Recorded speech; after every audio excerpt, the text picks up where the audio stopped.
Hey everyone, welcome back to the channel. I hope you're doing really well.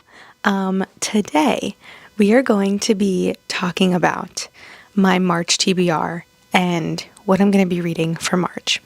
Now, I decided to switch it up for this month and make it a little interesting, and I had my Instagram followers pick the books that I'm going to be reading for March. However, they had no idea what the books were at all.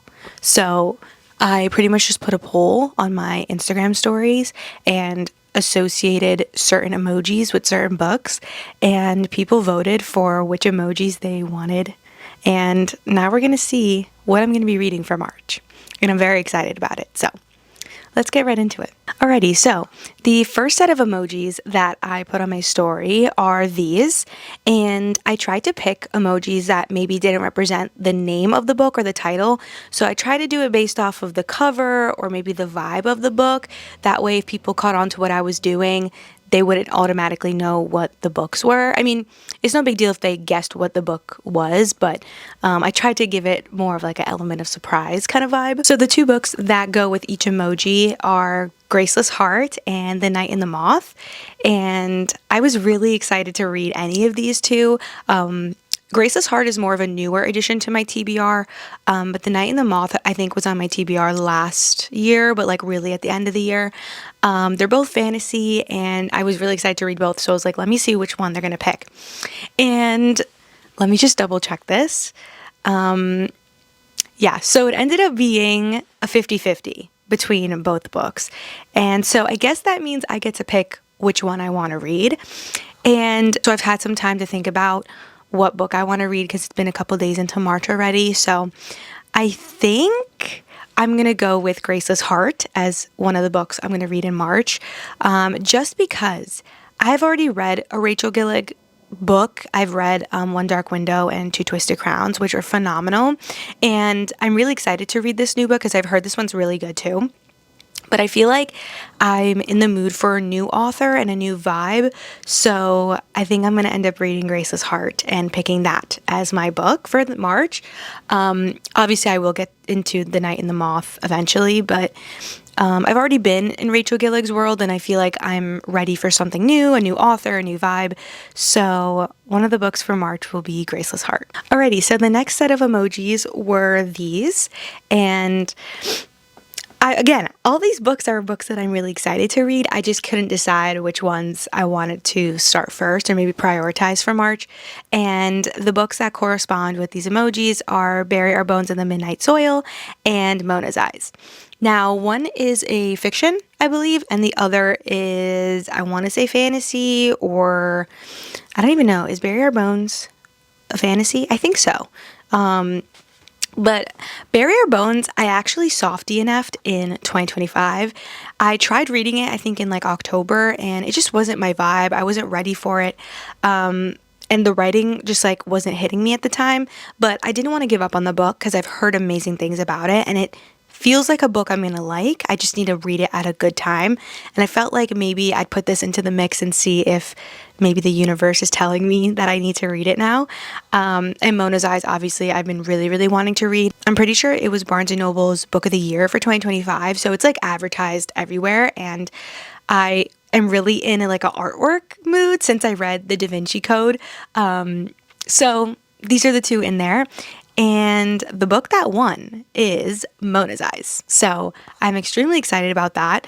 Maybe this is not my time to try and read Bury Our Bones again, which is totally fine.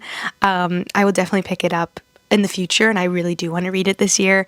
But we're going to read Mona's Eyes. So very happy that one got picked. And I'm pretty sure that's going to be the book that I start off with, but who knows? So Mona's Eyes was the second pick for March. Okay, so that's two books in, and I'm really excited for March already. So the next set of emojis look like this, and the books that corresponded with these were Britney Spears' The Woman in Me and The Handmaid's Tale. And these are two books, again, that I've really wanted to read for a while. And I mean, The Handmaid's Tale is an iconic book. Everyone should read that. It's been on my mind and on my radar to read. I know someone who's a big fan of the book, and I've been wanting to read it because it's important to read, and I've heard it's an amazing book, so it is on my list. And then The Woman in Me, I am a big Britney Spears fan. I love all of her music. She has every single song she has is a bop. Like, I'm obsessed with her, and so I've been wanting to read her book for a very, very long time, and I finally got my hands on the book, so I'm extremely excited. This is also in the mix for March. So the book that got picked for this month is 50/50. So I get to pick which book I want to read. And again, I was struggling because I was like, what am I in the mood for? But I think I'm going to go with Britney Spears' The Woman in Me, just because it's a book that I've been really, really wanting to read. Not that I haven't wanted to read The Handmaid's Tale. I want to hear her story. I want to hear what she has to say and what she's gone through. And I've heard it's very, very good and it's well written. I'm sure both of these books would make me cry. So I think I'm going to go with Britney Spears' The Woman in Me. But I definitely want to pick up The Handmaid's Tale very soon. But we're going to go with Britney Spears' The Woman in Me as our third book for March. So the final set and pair of emojis and pair of books that you guys got to pick from looked like this. And the books that correlate with these emojis are Role Model and Sorrow and Starlight. Now, one of these books, Role Model, is a romance, sports romance, and Sorrow and Starlight is one of the books in Zodiac Academy. I think it's the 8th book, so I'm almost done with that series. So I thought I'd include it in this because I do really want to finish the series very soon. And again, books that I'm very, very, very intrigued to read and I want to get my hands on. And the book that won for this poll is Role Model by Rachel Reed. And I'm very happy this one got picked. This is one of those books where I can pick it up and read it in a day. Like it's a get me out of a slump kind of book, but this is also a book in a series that I've been really wanting to read and finish. Funny that Role Model and Sorrow and Starlight are both the second to last books in the series. That I didn't even think of, but yeah, I'm really, really excited this one got picked. I love the universe. I love the characters. I'm really getting into the Game Changer series, and obviously Heated Rivalry is so popular. So, yeah, I'm excited to continue this series. Do I wish Sorrow and Starlight got picked? I don't know, but I'm kind of glad that Role Model got picked because I already have a fantasy book in the lineup for March already, and Zodiac Academy is romance, but there's fantasy elements into it. And it's dark academia and all that. So I'm glad that Role Model got picked, and that way I can just have a regular sports, hockey, romance, and go with that. So Role Model is the final book that got picked for March. Alrighty, so I have all the books with me here, and all the books that got picked are physical copies, which is awesome. And I thought maybe I could talk a little bit about what each book is about in case maybe you're interested in it, or maybe you need March book recommendations, or if you're looking for stuff to add to your TBR. I thought maybe we'd just talk a little bit more about what each one's about and go from there. So let's just go in order from which I presented the books to you. So the first one is Graceless Heart by Isabel Ibanez. I hope I'm saying that right, and I'm probably butchering it, but beautiful cover, by the way. Like, this cover is ridiculously beautiful, and the sprayed edge too. Like, that is incredible. I'm going to read a little bit of the blurb, and then I guess I will talk about it. So the main character's name is Ravina, and she is a sculptress, and she's always shaped beauty from stone, but has a terrible secret. Desperate to save her brother, she enters a competition hosted by Florence's most feared immortal family, revealing a dark power in a city where magic is forbidden. Now captive in the cutthroat city, Ravina is forced into a dangerous task where failure means certain death at the hands of Santorino de Luni, the immortal family's mesmerizing but merciless heir. But as he draws her closer, Ravina realizes the true threat lies beyond Florence's walls. That's interesting. The Pope's war against magic is closing in, and Ravina is no longer just a prisoner, but a prize to be claimed. As trusting the wrong person becomes lethal, Ravina must survive the treacherous line between the Pope's obsession and the seductive immortal who might be the end of her, or surrender her power to a city on the brink of war. That sounds incredible. So we get like a little bit of romance in there, definitely some fantasy elements, and of course there's some sort of like competition, and she's gonna have to figure out how to survive this competition. But I love those kind of books. Obviously, I just read The Serpent and the Wings of Night, and that's pretty much a competition as well. But I'm very excited about that. That is incredible. I didn't realize this book was set in Italy, which is pretty cool. Yeah, extremely excited to read this now. Oh my god, and look at the map too. Like that. That looks insane. But yeah, if that sounds interesting to you, I would definitely maybe add it to the TBR, maybe do some research about it. But again, I'm really, really glad that my TBR that ended up getting picked is all different genres of books, because I'm not the type of person to read one genre for like a whole month or all the time. Like, I know some people, they only read fantasy books, or they only read romance, or they only read nonfiction. And while that's great, I feel like it's also important to discover and entertain other genres and what other authors and people have to offer. And I think you learn a lot more about yourself, and you learn about other people that way. And I feel like I've become a more well-rounded person because I do branch out and read other genres. Obviously, there's genres that I've never touched still, but I feel like when the timing is right, I will gravitate towards those and try those out. But if you're just a fantasy person and you've tried other genres and you're like, these aren't for me, I totally get that too. If you want to be just a fantasy reader, go for it. But or a fiction reader or whatever. But me personally, I like to switch it up. I like to have different worlds. I like my different parts of my brain to be working for each book, if that makes sense. But anyway, Graceless Heart. Sounds really good. I'm very excited about this now. So the next book we talked about was Mona's Eyes, I believe. And again, I'm just going to read the blurb because I feel like that does a better job of talking about what the book is about.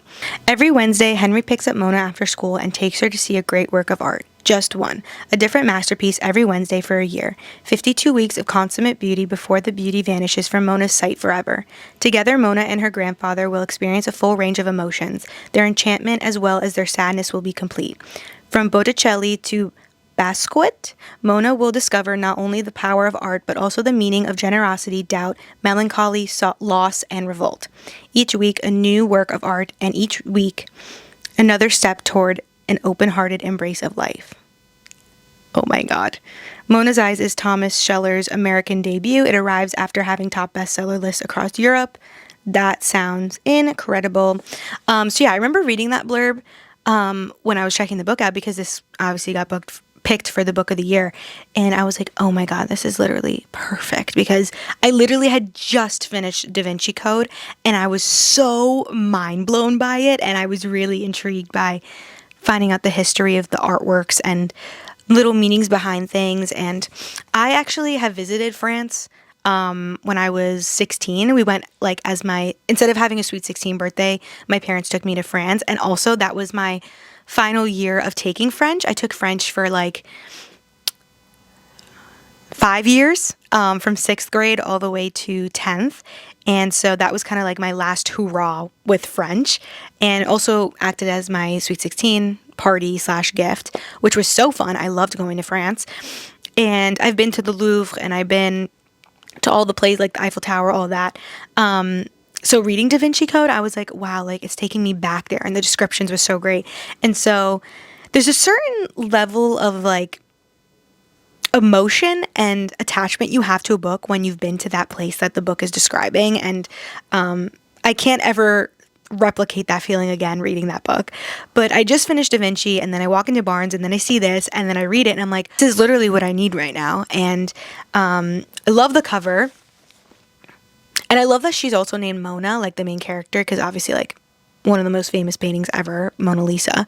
And also what I discovered when I took the train back after buying this book, I discovered that inside the cover of this, they have the paintings of the artworks that are mentioned in the book, which I think is so clever and so smart.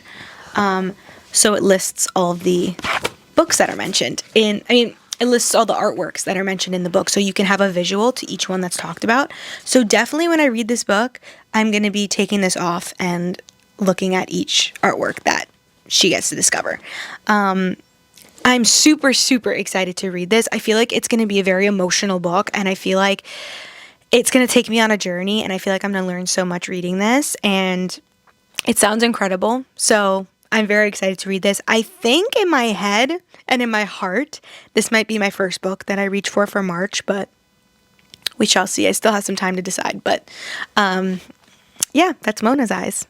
If you're interested, if it sounds like something you want to read, I'm pretty sure it goes under fiction. So if you're interested in it. Alrighty, so the next book we talked about was Britney Spears' The Woman in Me. And also the cover, iconic. Like, this is such a good cover. Like, it's such a vulnerable, personal, emotional cover, but it's also beautiful and inspiring. Like, it's just so amazing to just look at, and I love her. So, will it say what it's about, or let's see if I can find it.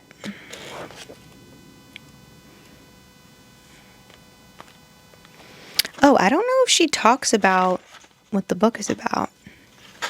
This is praise for the book. I'm assuming, forgive me if I'm wrong, but I'm assuming it's just about her story and how she grew up in the industry and kind of the things that she had to go through, I'm assuming. Again,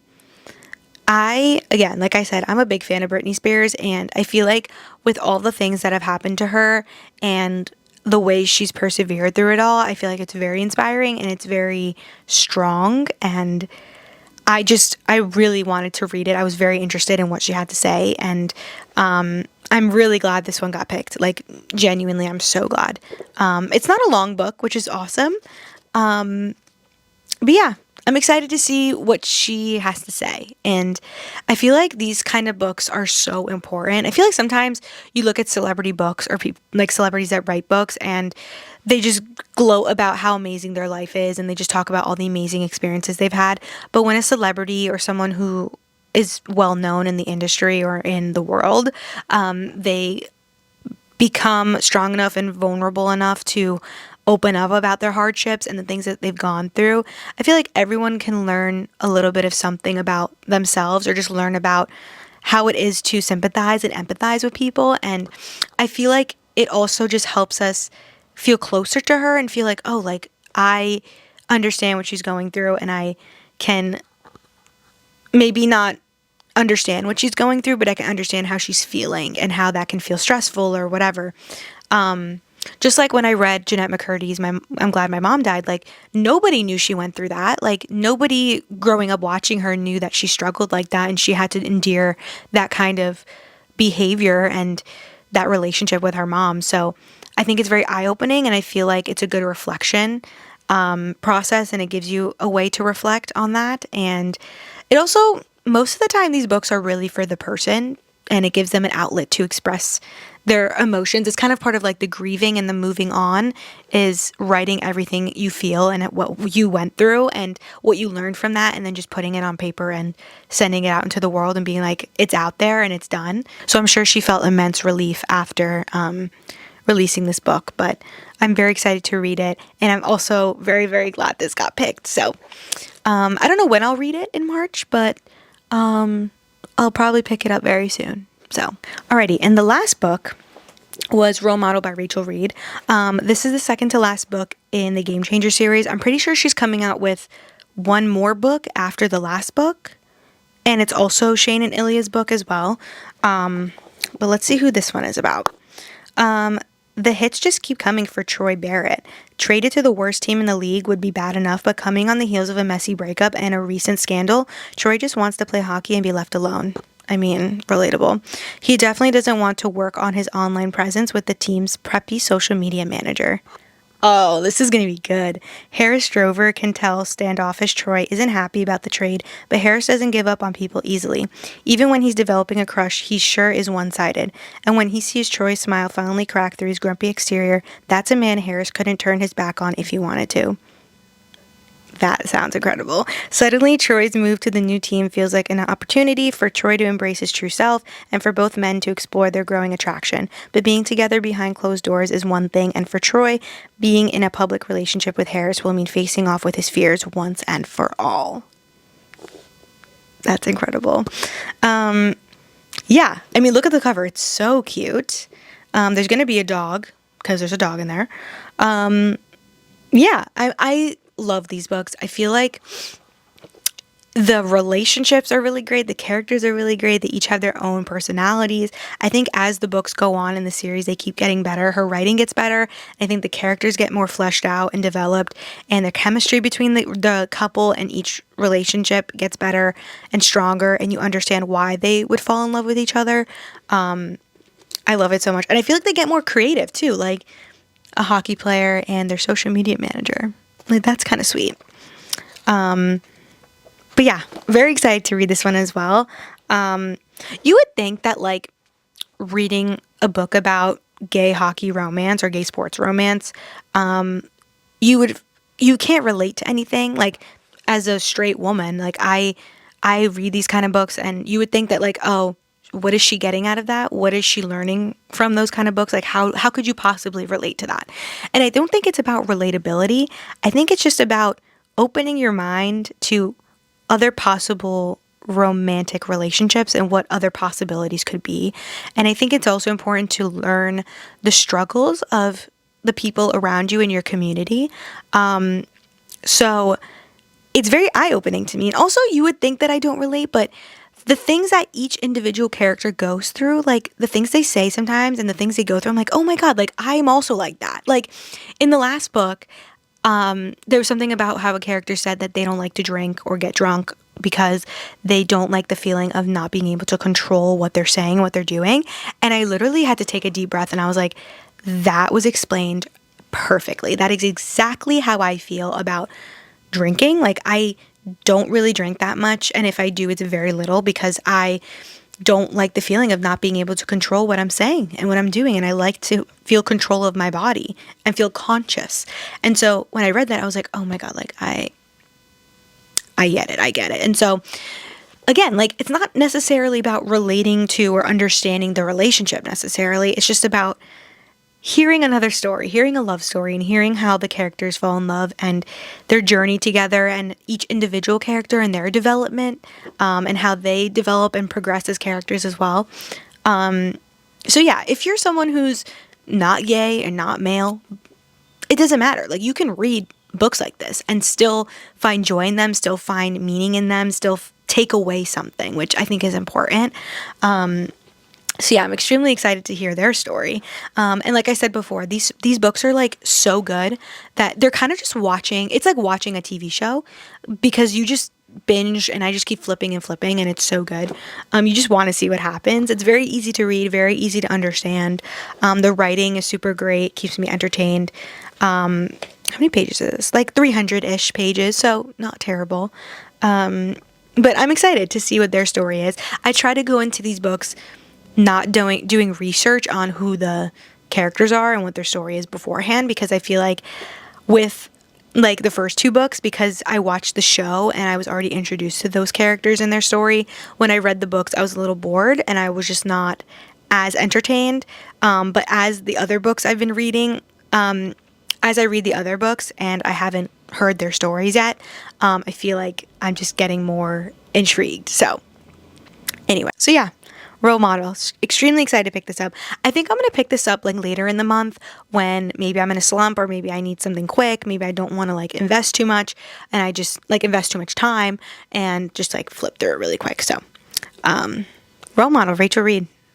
So yeah, those are the books that I am going to read for March. And thank you to everyone who voted and put their votes in the polls. Let me know if you knew that they were book related. Let me know if you could guess if any of the books you thought they were and what the emojis correlated with. Let me know if you could guess what they were. I'm extremely excited to read these, and these are going to be like my priority list, so I will read all 4 of these this month, I promise you. Stay tuned for my March reading recap, so you can see how I liked all these books, if I would recommend them still. I'm assuming I will. like all these, but yeah, so excited to read them. Thank you again for voting, and stay tuned for the next video, and I'll see you very soon. Bye.